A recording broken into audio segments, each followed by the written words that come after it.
Hello and welcome to another episode of Top Deck, the series where we take a look at some of the leading TCG deck lists. On today we have Ben Sherman, previous national champion, and this time coming on with a second place WCQ list. So Sky Striker Orcust, obviously one of the most powerful decks of the format, if not the most powerful deck of the format. We do have a full interview with Ben, so stay tuned for that. I just want to run through the deck quickly and the rounds beforehand, and a siding strategy as well. So you'll notice that we have 4 senders in this deck, the usual lineup of the Orcust cards, and some hand traps in the form of 2 Phantasme, 2 Ash Blossom, 2 DD Crow, and 2 Infinite Impermanence. The Sky Striker lineup is the triple engage, 1 Widow, 1 Shark, and 1 Hornet drones. The draw engine is the triple allure engine, and most importantly, from the main deck, we see 1 copy of Reasoning, allowing you to get access to all of your monsters, send spells to the grave, and send some of your bigger monsters to the grave as well. From the extra deck, he's packing the triple Topologic lineup and no Shizuku in this deck.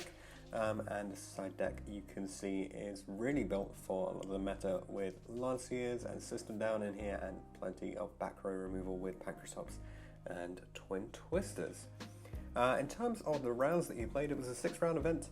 He went 5-1 and he had 4 Sky Striker Orcust matchups. Winning the first one 2-0, the second one 2-0, the third one 2-1 because the opponent was able to make a Dark Claw through a weird play.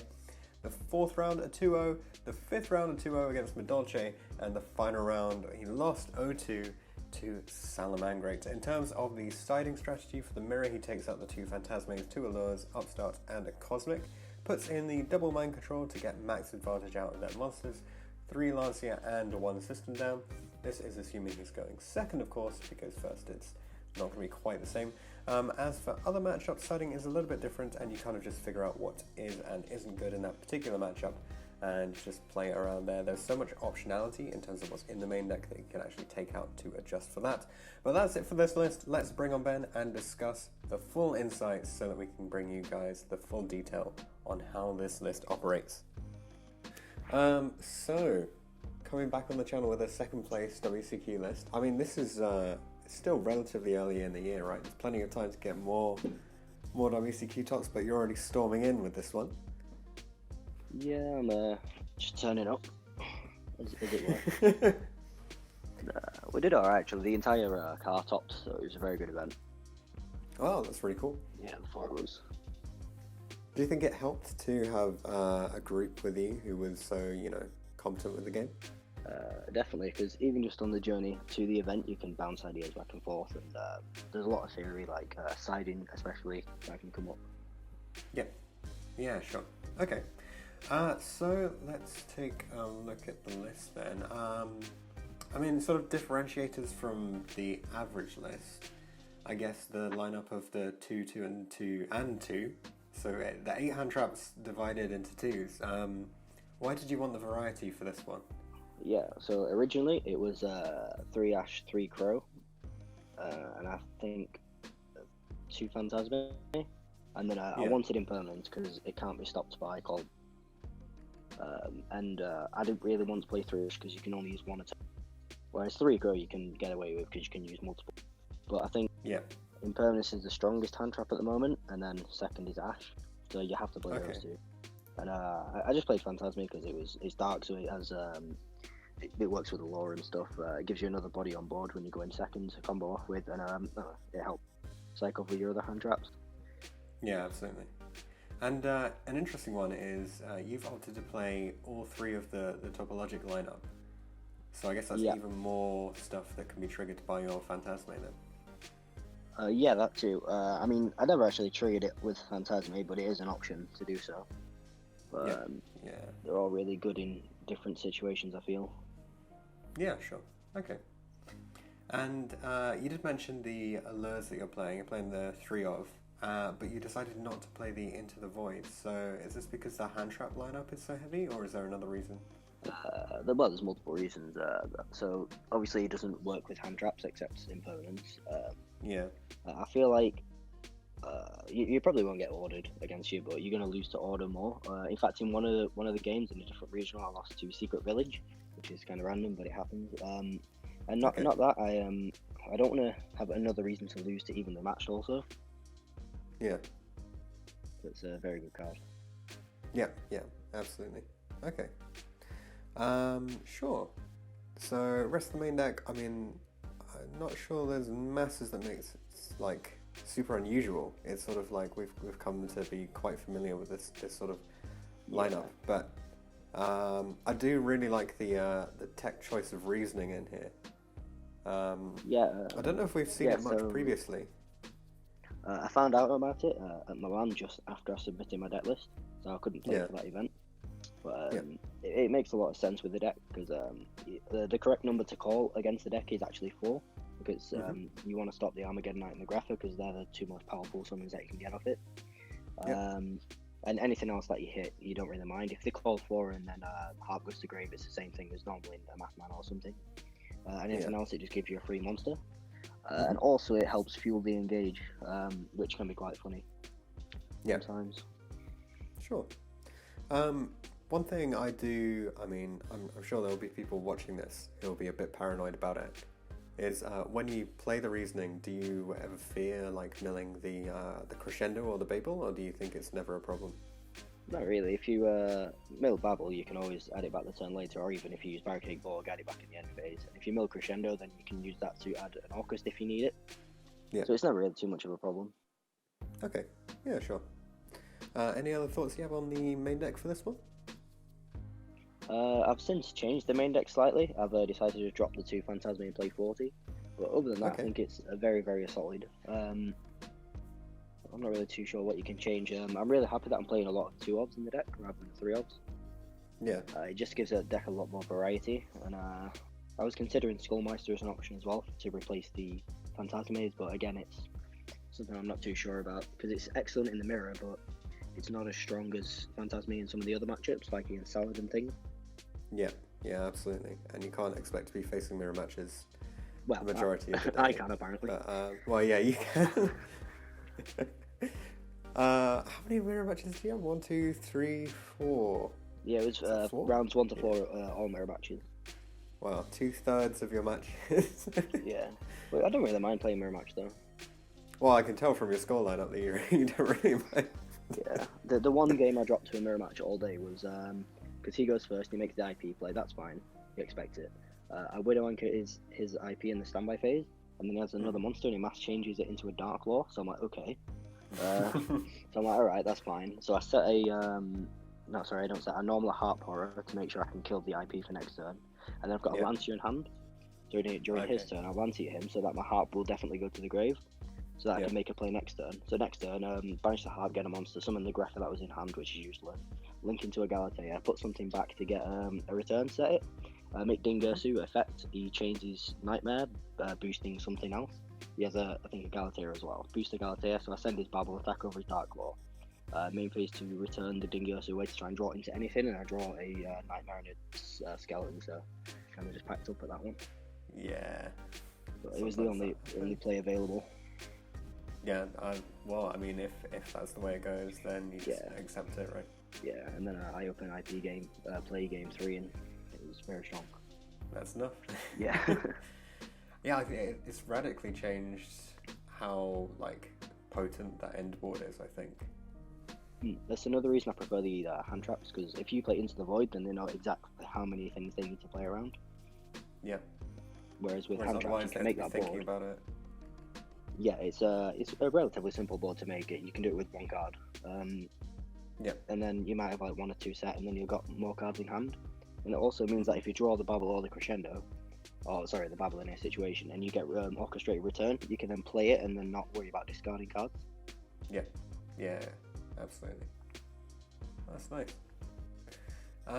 So let's see. Well, I mean, the extra deck we mentioned already, the triple topologics. And you decided not to play the Shizuku, which has been a really popular choice in other lists. So why did you decide not to play that one? I feel like all the topologics are too important.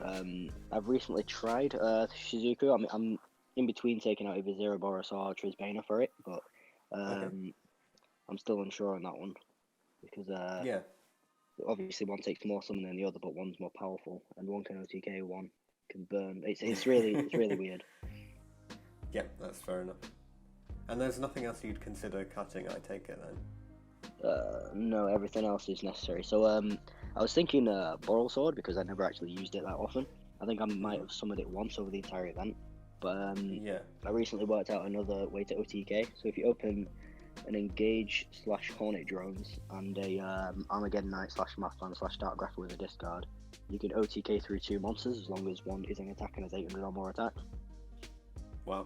So yeah, Boral Sword is kind of necessary now. Yeah, okay. Plus, I guess you always want to have that threat. You never want to be. It's one of the worst ones to be in the situation where you could have OTK'd. Yeah, just if you were playing the card, yeah. Yeah, I think you just have to play Boral Sword, and I've seen some people play 2 Galatea, but I think 3, you need to play 3. The third does come up quite often, because sometimes you're forced to make a play where you have to make 2 Galatea turn 1. You can combat this a little by using a Barricade Borg, but sometimes you might need it for later. It's very rare you need it for later, but very few times you might, so you have to make 2 Galatea. And it's very strange, but I think you have to play 3, and everything else is very, very needed as well. Okay, yeah. Well, good to know.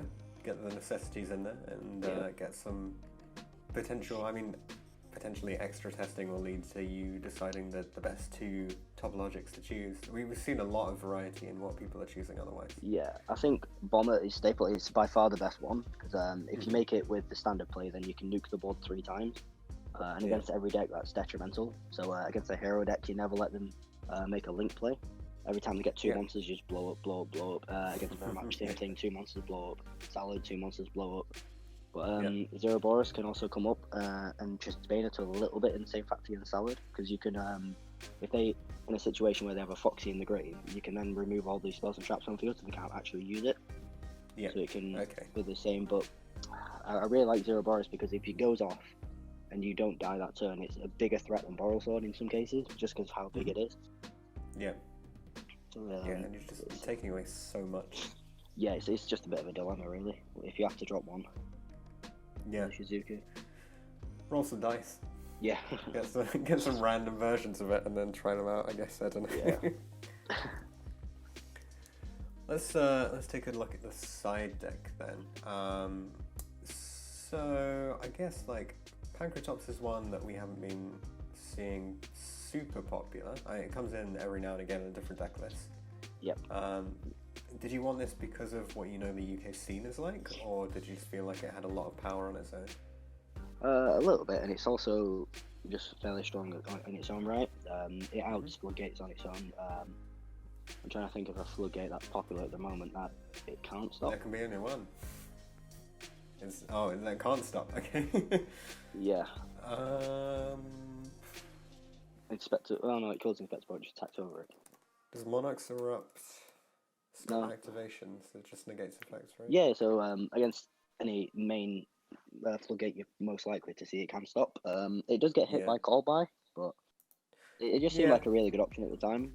And in the regional the day after, the one that I topped, I actually lost 2 matches to Altergeist, so I've since dropped the 2 Pank and the Afterburners for 3 reboots.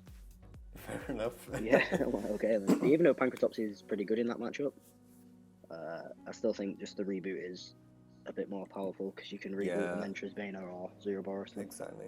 You're pretty much guaranteed to wipe the board if they can't interrupt you, and since their interruptions are almost always traps. Yeah, exactly. Why take the chance? But you never know, it might come back in. Yep. So I do want to touch on Nibiru briefly. I think this is one of the cards where it was really popular when it first came out. There was a little sort of period where it became semi-unpopular because everyone was playing around it, especially in the Lunaloid Orcust era. Yeah, making Azathoth early on and things. Yeah, but now you think it's become a more viable option? Yeah, so I mainly only side it in against Salad, which I don't know. I'm not too fond of the Salad matchup personally. It's really difficult. It can be quite dice rolly, but that just gives you an extra edge in that matchup, because they can't make Appaloosa before 5 summons. They might have a way, but it's going to be very, very difficult. It's not likely. And in the rest of the side deck, there's not really too many options against that deck. Okay, yeah. So I just wanted something against that deck for going second, really. Yeah, that's fair enough. And then rest of the side deck, Mind Control is fairly popular. Afterburners is that like random one-off option. Is there a reason why you chose Afterburners over, say, like a second shot cannon or a jamming waves or something? It was a jamming waves at first, but then I think it was Simon actually that said to me, most of the floodgates you're going to want to pop are already going to be face up. So I was like, well, yeah, that makes sense. That makes a lot of sense actually. And it also helps deal with like inspector borders and things, without having to have 3 spells in the grave, which is always useful. Yeah, that's nice. Yeah. And then you've got the one system down here. So was this the 15th card, or is something? There's multiple reasons for it. So the first one is I've only got one copy of it in Ultimate Rare. So that's the that's the vain side of it. That's the only reason. You don't need another reason. I don't need a reason. The other reasons is obviously you're only going to want it in the Orcust matchup. I don't think too many people playing gadgets these days. ABC, watch out. Oh dear. But yeah, and you're always going to get Lancia sided against you. It's another reason I didn't side cards like evenly matched, despite how powerful it is. Every side deck should have 3 copies of Lancia and 3 King's Misters. So you always expect Lancia, which means that you're not always going to be able to get the system down off. However, if you play the turn correctly when you have it, you can then see if they have a Lancia, and then you can use that one system down. Whereas if you've got 3, you might draw multiples, and you get a Lancia, it's just going to be so dead. It's why I tend to side out when I'm siding as well. I'll side out in almost every matchup 1 Cyclone, unless it's very much a back row deck, and I'll side out 2 of the boards, because you always expect Lancia to be against you. Okay. Because who wouldn't side Lancia against Orcust? You know, it's best card against it. Yeah, sure. Do you keep the do you keep the shark cannon then for those? Yes, because you can always just take control. You don't need to banish. True. Okay, yeah, and get the special summon. I thought you had to. Well, it's actually better shark cannon, because if it's a mirror match, for example, and they Lancia you, you can then shark cannon the Lancia and then get them back with their own Lancia if you don't see it. Yeah, that's true. So it's quite good in that regard. Or if they leave a Shizuku or something in the grave, you can use that even. Yeah, or the Kagari as well. So much there's quite a lot of things you can do with it. I really like shark cannon, and I think it's the thing I always search first with. So you have 1 copy of Engage, then you Hornet drones with Kagari, get back Engage. The first thing I search out of the Shark and the Widow is always the Shark. I feel it just does enough. It does enough. Well, I think it's one of those things where, I mean, the banish is permanent. So as long as they don't have a way to get it back, you're actually taking away a resource, whereas stealing a monster. And you've got to think about what matchups you're against. So if you're against Salad, what would you negate with Widow Anchor? Maybe a Gazelle? What they're going to say with Spinny, you can just banish the Spinny and it takes away the resource, and then they've already had to activate that card threat to that turn as well. Same in Mirror Match. Well, Mirror Match is a bit more awkward if they've got Foolish Burial, but you can't really play around that card. It's very, very good. Yeah, that's fair enough. Cool. Well, you mentioned the changes that you'd make to the list moving forward. There is a lot of discussion in the community about potential ban lists coming out early next year, which is going to mean potentially this deck will be hit. It should be hit, to be honest. It's the current best deck, I think. Yeah, exactly. And so what are your thoughts on what the deck might look like in the future? I mean, obviously we don't have concrete evidence to go on. Yeah, I think this ban list is actually going to be fairly light. I think what might happen is we'll get Heart Power to 2, Galatea to 1 or 2, and then Engage to 2. I think that's what's most likely to happen. It's only going to be quite light, because we usually get the heavy ban list like pre-season, like just after Worlds. That's when we tend to get a heavy one. Yeah, exactly. I don't really see any other problems at the deck, or any of the cards that are being used that would get hit. Okay, that's fair enough. Any other thoughts you have on the deck or the event? The event was very fun. I think it was that store's first regional, and they ran it very well. Okay. It started up relatively on time, which is always fun. We got home. We got back to the Airbnb where we were staying in quite good time. Good. Yeah, it was really good. It was a good event. Nice. And do you want to give any shout-outs? Yeah, we'll give a shout out to the Alfie Morton, the one and only, playing Heroes. Callum Cook, of course, turning up, playing Salad. Simon He was playing Striker Orcust also. And then shout out to the Chase Games, who ran a very good regional. Cool. Well, thanks very much for coming on and for telling us all this information about your deck, how it's structured. Yeah. Always good to have your thoughts. Yeah, thank you. And I'm sure we'll see you again in the future.